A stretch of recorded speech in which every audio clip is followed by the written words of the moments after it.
നമസ്കാരം, ഏവർക്കും post market റിപ്പോർട്ട്സുകളിലേക്ക് സ്വാഗതം. ഇന്ന് ഫെബ്രുവരി 11, 2026 ബുധൻ.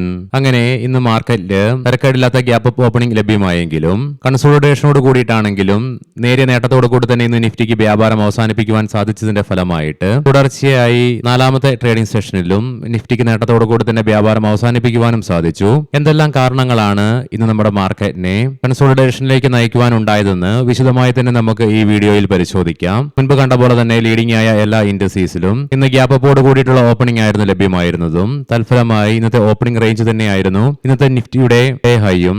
അതുകൊണ്ട് തന്നെ അതായത് ജനുവരി 8-ാം തീയതി 26,000 എന്ന സൈക്കോളജിക്കൽ ലെവൽ നിഫ്റ്റിക്ക് നഷ്ടപ്പെട്ടതിന് ശേഷം പിന്നീട് ഈ മാസം 3-ാം തീയതി അപ്രത്യക്ഷമായി യുഎസിൽ നിന്ന് വന്ന ട്രേഡ് താരിഫുമായി ബന്ധപ്പെട്ടുള്ള പ്രഖ്യാപനത്തിനെ തുടർന്ന് ഗ്യാപ്പ് അപ്പ് ഓപ്പണിംഗിനെ തുടർന്നാണ് 26,000 എന്ന ലെവൽ നിഫ്റ്റിക്ക് മറികടക്കുവാനും സാധിച്ചത്. എന്നാൽ അത് നിലനിർത്തുവാനുമായില്ല.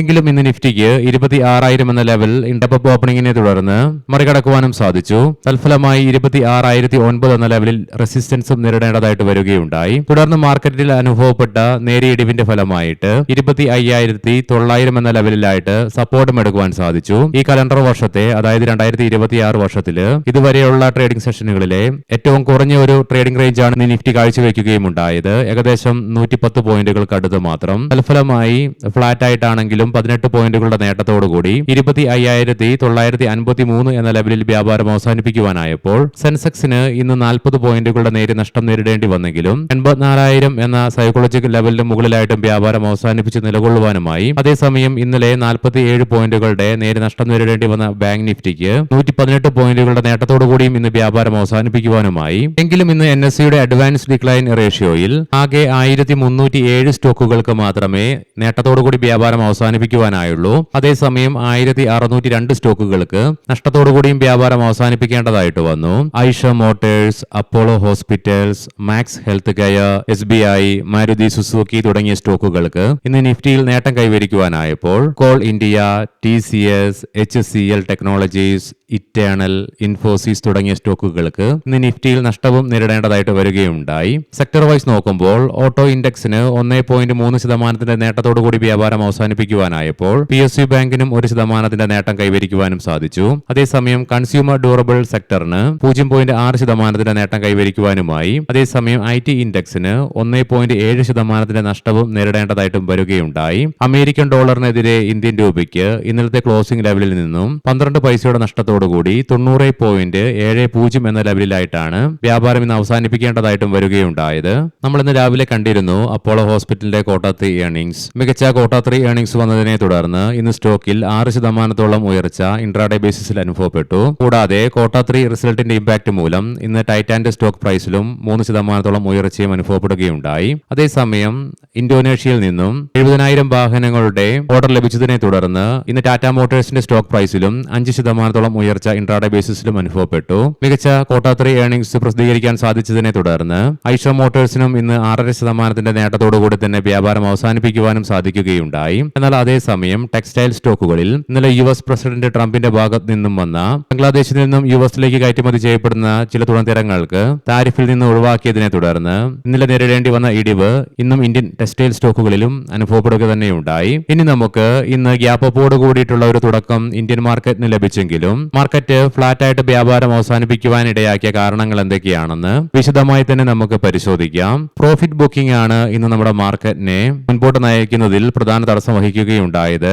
കാരണം IT, PSU ബാങ്ക്, റിയാലിറ്റി തുടങ്ങിയ മേഖലകൾക്ക് ഇന്നലെ വരെ തുടർച്ചയായി 3 ട്രേഡിംഗ് സെഷനിലും നേട്ടത്തോടുകൂടി തന്നെ വ്യാപാരം അവസാനിപ്പിക്കുവാനും സാധിച്ചു. അതുകൊണ്ട് തന്നെ ഇന്ന് ഈ മേഖലകൾക്ക് അതിശക്തമായ പ്രോഫിറ്റ് ബുക്കിംഗും നേരിടേണ്ടതായിട്ട് വന്നു. കുറച്ചേറെ ട്രേഡിംഗ് സെഷനുകളിൽ തുടർച്ചയായി ഇടിവ് നേരിട്ടുകൊണ്ടിരുന്ന ഇന്ത്യൻ രൂപയ്ക്ക് ഇന്നലെ അമേരിക്കൻ ഡോളറിനെതിരെ നേരിയ തോതിലാണെങ്കിലും ശക്തിയാർജിക്കുവാൻ സാധിച്ചെങ്കിൽ ഇന്ന് വീണ്ടും 12 പൈസയോടെ നഷ്ടം നേരിടേണ്ടതായിട്ട് വരികയുണ്ടായി. ഇന്ന് ഇന്ത്യൻ രൂപയുടെ മൂല്യത്തിലുണ്ടായ ഇടിവും ഇന്നലെ US മാർക്കറ്റില് ഡിസംബർ മാസത്തെ റീറ്റെയിൽ സെയിൽസ് ഡേറ്റ മാർക്കറ്റിനെ നിരാശപ്പെടുത്തി വന്നതിനെ തുടർന്ന് S&P 500-നും നാസ്ഡാക്കിനും നഷ്ടത്തോടുകൂടി തന്നെ വ്യാപാരം അവസാനിപ്പിക്കേണ്ടി വന്നു. മാത്രമല്ല റീറ്റെയിൽ സെയിൽസ് ഡേറ്റ മാർക്കറ്റ് എക്സ്പെക്ടേഷനെ നിരാശപ്പെടുത്തിക്കൊണ്ട് വന്നതിനാൽ തന്നെ അത് അത് ഇനി വരാൻ പോകുന്ന മോണിറ്ററി പോളിസിയിൽ ഫെഡ് ഇൻട്രസ്റ്റ് റേറ്റ് കട്ടിനുള്ള സാധ്യതകൾക്ക് കാര്യമായ മംഗലം ഏൽപ്പിച്ചു. അതുകൊണ്ട് തന്നെ ഇന്നലെ US മാർക്കറ്റിൽ അനുഭവപ്പെട്ട വീക്ക്നെസ്സും നമ്മുടെ മാർക്കറ്റിനെ വീക്കൻ ചെയ്യുവാൻ മറ്റൊരു കാരണമായി തന്നെ മാറി. ക്രൂഡ് ഓയിലിന്റെയും ബ്രെന്റ് ക്രൂഡിന്റെയും വിലയിൽ ഇന്ന് 1.5% ഉയർച്ചയാണ് കാണുവാനായിട്ടും സാധിക്കുക. ക്രൂഡ് ഓയിലിന്റെ വിലയിൽ ഉണ്ടാകുന്ന ഉയർച്ച ഇൻഫ്ലേഷനുള്ള സാധ്യതകൾ വർദ്ധിപ്പിക്കുന്നതുകൊണ്ട് തന്നെ ക്രൂഡ് ഓയിലിന്റെ വലിയൊരു ഉപഭോക്താവായ ഇന്ത്യയെ സംബന്ധിച്ചിടത്തോളം ദോഷകരമാകുന്നതുകൊണ്ട് തന്നെ ഇന്ന് ക്രൂഡ് ഓയിലിന്റെ വിലയിൽ ഉണ്ടായ ഉയർച്ചയും നമ്മുടെ മാർക്കറ്റിനെ സാരമായ രീതിയിൽ തന്നെയും ബാധിച്ചു.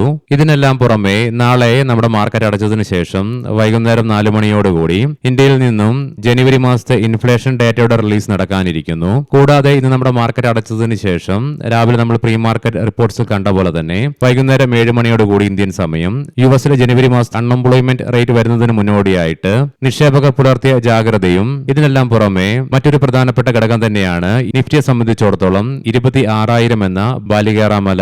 ഒരാഴ്ചയിലേറെ കാലമായി ഇന്ത്യ US ട്രേഡ് താരിഫുമായി ബന്ധപ്പെട്ടുള്ള പ്രഖ്യാപനം വന്നെങ്കിൽ കൂടിയിട്ടും മിനിങ്ങാന്നത്തോടുകൂടി മാത്രമേ നിഫ്റ്റിക്ക് മറ്റൊരു അതിശക്തമായ റെസിസ്റ്റൻസ് ലെവലായിരുന്ന 25,800 എന്ന ലെവൽ ഭേദിച്ചുകൊണ്ട് ഈ ലെവലിന് മുകളിലായിട്ട് വ്യാപാരം അവസാനിപ്പിക്കുവാൻ സാധിക്കുകയുണ്ടായുള്ളൂ. എന്നാൽ നിഫ്റ്റിയെ സംബന്ധിച്ചിടത്തോളം അടുത്തൊരു ബാലികേറാമല തന്നെയാണ് 26,000 എന്ന ലെവൽ.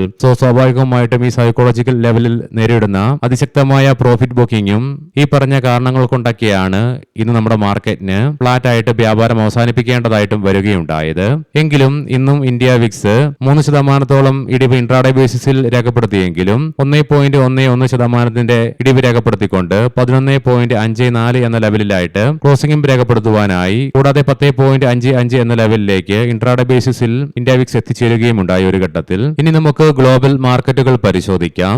നിലവിൽ യുഎസിലെ ഡോ ജോൺസ് ഫ്യൂച്ചർ 50 പോയിന്റുകളുടെ നേട്ടത്തിലാണ് വ്യാപാരം നടത്തിക്കൊണ്ടിരിക്കുന്നത്. യൂറോപ്യൻ മാർക്കറ്റ്സിൽ UK മാർക്കറ്റ് 4% നേട്ടത്തോടുകൂടിയും അതേസമയം ഫ്രാൻസ് മാർക്കറ്റ് 0.5%ലേറെയും ജർമ്മൻ മാർക്കറ്റ് നേരിയ നഷ്ടത്തോടു കൂടിയിട്ടുമാണ് വ്യാപാരം നടത്തിക്കൊണ്ടിരിക്കുന്നത്. ഇന്ന് ഏഷ്യൻ മാർക്കറ്റ്സിലേക്ക് വരുമ്പോൾ എല്ലാ ഏഷ്യൻ മാർക്കറ്റ്സിനും നേട്ടത്തോടുകൂടി തന്നെ വ്യാപാരം അവസാനിപ്പിക്കുവാനുമായി. കൊമോഡിറ്റിയിലേക്ക് വരുമ്പോൾ ബ്രെന്റ് ക്രൂഡിന്റെയും ക്രൂഡ് ഓയിലിന്റെ വിലയിൽ 1.5%-അടുത്തും ഗോൾഡിന്റെ വിലയിൽ 1%-അടുത്തും ഉയർച്ച അനുഭവപ്പെടുന്നു. ബ്രെന്റ് ക്രൂഡിന്റെ വില $69.77 പെർ ബാരൽ എന്ന നിലയിലായിട്ടും ക്രൂഡ് ഓയിലിന്റെ വില $64.89 പെർ ബാരൽ എന്ന നിലയിലുമായിട്ടാണ് വ്യാപാരം നടന്നുകൊണ്ടിരിക്കുന്നത്. ഗോൾഡിന്റെ വില $5072.30 പെർ ഔൺസ് എന്ന നിലയിലുമായിട്ട് വ്യാപാരം നടത്തിക്കൊണ്ടിരിക്കുന്നു. ഇനി നമുക്ക് ഇന്നത്തെ പ്രധാനപ്പെട്ട സ്റ്റോക്കിംഗ് ന്യൂസുകൾ പരിശോധിക്കാം. മുൻകൂട്ടി ഓർമ്മിപ്പിച്ചുകൊള്ളട്ടെ, ഇത് ഒരു ബൈ ഓർ സെൽ റെക്കമെൻഡേഷൻ അല്ല.